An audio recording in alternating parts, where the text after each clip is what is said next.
I know Brown versus Board of Education needed to happen, but it was only a first step. I think in many respects we've come a long ways, but I think we've also moved backwards. In terms of really implementing what the dream that I think is reflected in the follow-up to Brown versus Board of Ed, we're far from realizing that.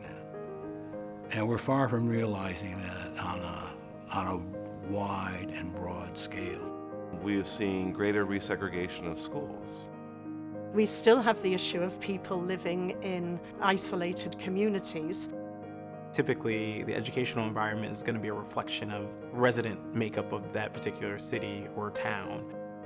You know, still very socioeconomically and often racially isolated communities. There's some discrepancies between urban school districts and our suburban school districts, with the urban school districts being predominantly minority and our suburban school districts being predominantly white. When we fix that, we may fix the makeup of our local school districts. All school districts are very separate entities. And there is no way that one can address the issues of racial, ethnic, economic isolation in one community. It has to cross town lines.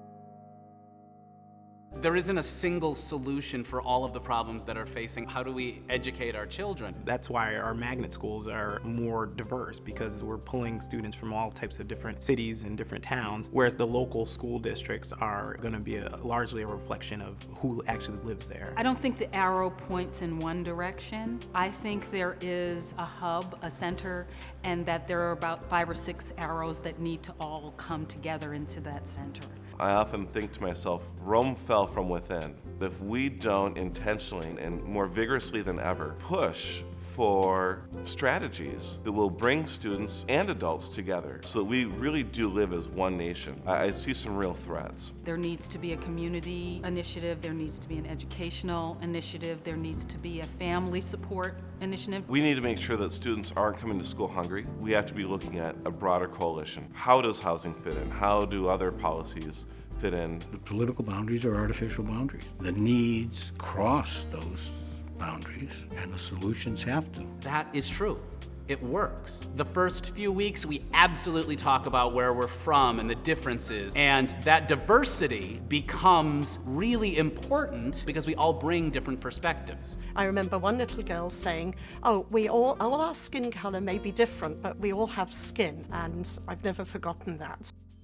The easy answer is we should have more schools like this. I believe that the magnet school model is a step in the right direction to solving a lot of these issues, because what it's doing is it's drawing from different populations. I'm just so happy that we do have the magnet schools to help to break down the isolation, because we all learn from one another and we are all members of the human race. We have to build symbiotic relationships, and that takes a lot of time, takes a lot of trust. Brown versus Board of Education really set us up to move forward, to ensure equality among our educational school districts. And so it's really on us to actually implement that. If we can't learn and live alongside one another, then perhaps the future of our country isn't as bright as we might like to think. Brown versus Board of Education made it very clear that separate but equal is not constitutional. Separate was never equal, and separate never will be equal. And if we want to live as one nation, separate can never be equal. There is no such thing as separate but equal,